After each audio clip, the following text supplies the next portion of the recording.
Hello and welcome to your astrological vibrations for Thursday, May 7th, 2020 by Gaia Blooming. I am Mimi and our energy mantra for today is I value the cycles of being. And today we have our full moon in Scorpio. So full moon in Scorpio definitely brings a level of intensity. And yet the thing that really struck me about this full moon in Scorpio is the energy of Scorpio that brings about transformation. Scorpio is the sign that represents death and rebirth. And it's so fascinating because it's not like Scorpio is the last sign. Scorpio is actually the 8th sign. We have 4 more signs to go after Scorpio, which shows us that death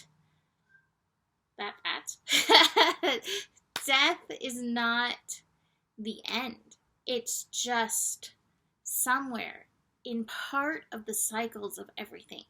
And I really think we have to face the phoenix energy, the transformation energy, the death, the grieving, the let go energy that Scorpio brings us, because that's one of the things that we're looking at in the world right now.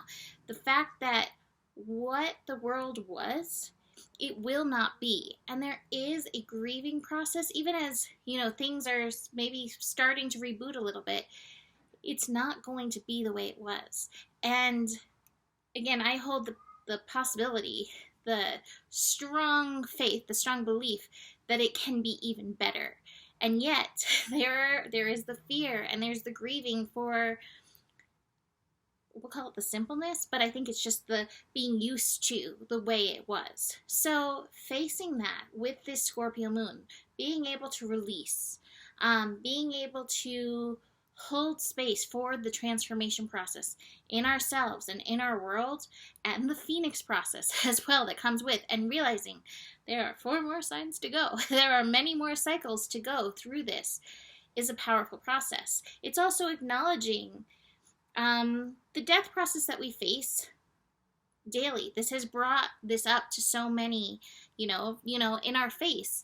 And one of the most important lessons that I learned in my shaman training that I did years ago was living in a way where you're always prepared to die. It's not really the right words, but like living in a way that respects the cycles, living in a way that respects that death, dying, rebirth is part of those cycles.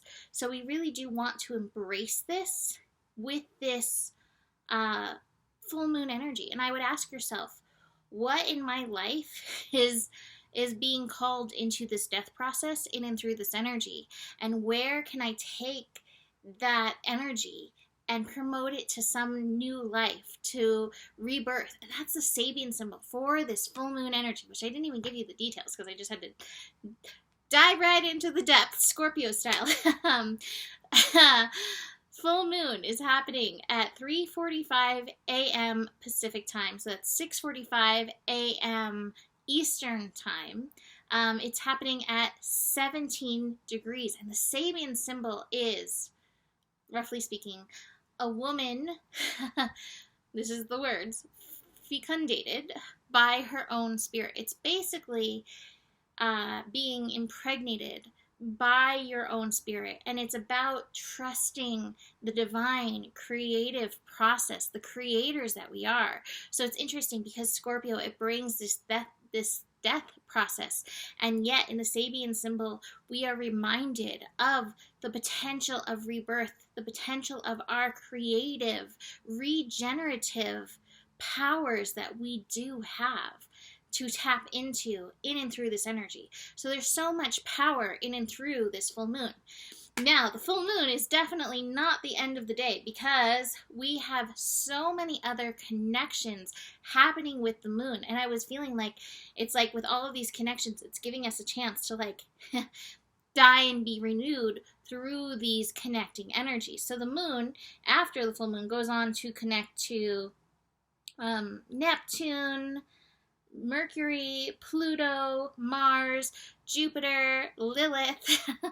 So the moon is definitely making passes, making connections in and through this energy. It's actually a connection as well, kind of a yachtish thing happening.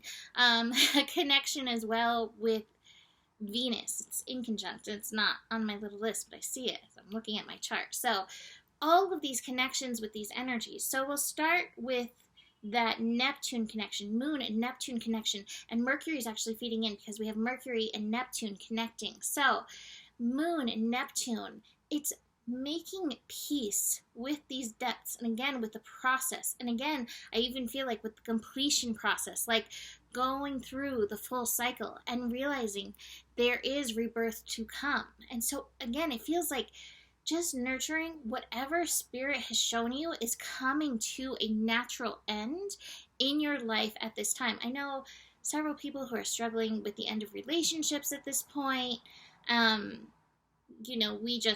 We just left that cycle of where we are living and moved to this new place. Doing some sort of ceremony, blessing it, releasing it, excuse me, thanking the energy for its presence, for its lessons, and then moving on, that connects in so well with this Mercury-Neptune energy. Mercury in Taurus is like really valuing this divine, spiritually ordained process, and even the process of the letting go. So that Mercury and Neptune's like, there has been a purpose to these things. And sometimes when we're in the pain of endings, we can't always feel and see that, but this is asking us to tune in, tap into that energy. That Neptune Mercury energy, especially maybe showing up in your dreams as well, showing you things that are needing to come to endings, or even what's to come into fruition for you as well. I've got a lot of Pentacles cards. I have 3 Pentacles cards in here, which is all about like bringing things into the physical, into manifestation energy. So potency in this, like the Sabian symbol, a woman fecundated by her own spirit. Like the creation power is very present in this cycle process. And I said cycle, not psycho. We are talking Scorpio, but it is cycle and not psycho. All right, so then the moon. We are going to have the moon opposite that Mercury energy. And there may be some emotional energies coming through that need to be expressed. I was telling a friend before, and I said this earlier in the week, but emotions, E as the symbol for energy that Einstein does, E equals mc squared. Well, E in the emotions, emotions, moving this energy through your body, through the expression, through any of the feels that do need to come up. Be willing to stand in your power and speak up if that's coming up for you, especially in regards to these endings. And it may be just even speaking up to the universe, like, again, thank you, or hey, please take this from me. I am complete. Thank you for the lessons. Done. Blessings to all, that kind of thing. Moon connecting to Pluto, Mars, and Jupiter. That Pluto-Jupiter connection. Pluto and Jupiter still hanging out in the sign of Capricorn. So we've got this sextile energy to it. Again, that Capricorn relates to the structure what has been, and we have Pluto retrograde. So this may bring up, again, some of the destruction that we've been going through over these last few months. And again, it's scary, it's painful to people, and yet there is purpose in it. So again, this calling towards the blessing and the releasing of what was. And Jupiter, still direct in Capricorn, is like, don't worry, we're building, but part of the process is being grateful for what has come before to learn from. Whether it's, don't want to do that again, or hey, that really did work. So really tuning into those messages of what fulfills that destiny, what fulfills that structure, and what has not. That Mars energy in Scorpio, we've got a little bit of a square there. My feeling with that is Mars in Aquarius. Did I say Mars in Scorpio? Mars in Aquarius energy.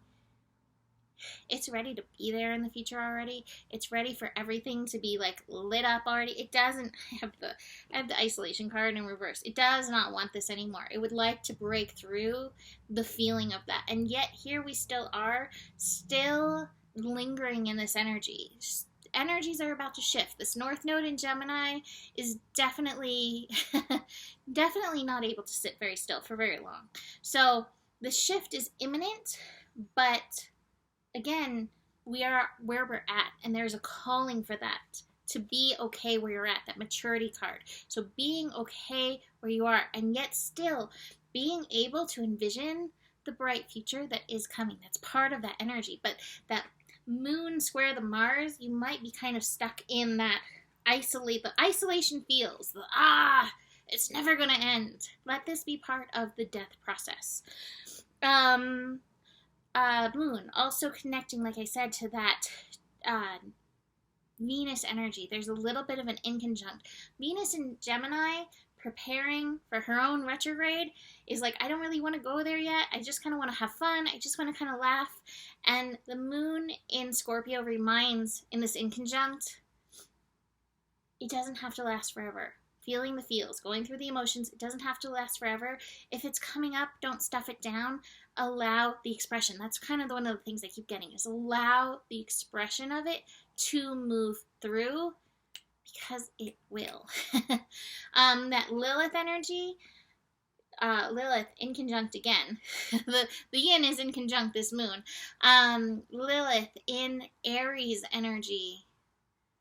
What's your process with this? You know, I'm giving you my version. I'm giving you what came through for me, but what's your version of this? Really tuning into what your version of this release is, this release process for this moon. Really tuning into what is authentic to yourself in and through this, because that's important. That's part of you stepping into your power, is realizing, oh, it's not quite like she's saying, but I do feel like that. I feel the vibrational pull, and here's my expression of it. So really tuning into what is true for you. So like I said, I have strong Pentacles energy. I have the Knight of Pentacles, the Ace of Pentacles, and the Queen of Pentacles. It's coming. We are building something new. Trust in that rebirth process. And even though we want it to be now, right now, we have to go through, we have to honor, going back to this, our energy mantra for today, we have to honor the fullness of the cycles. We do want to do this right. So really tune into yourself. What does that mean for you? So, that is it for today. You can book a reading with me. Email me, mimiclark@gmail.com. Besides that, better gets. There's more than enough love in the world for you. You have the power. And I've added another one for this North Node in Gemini energy. Stay curious. Namaste.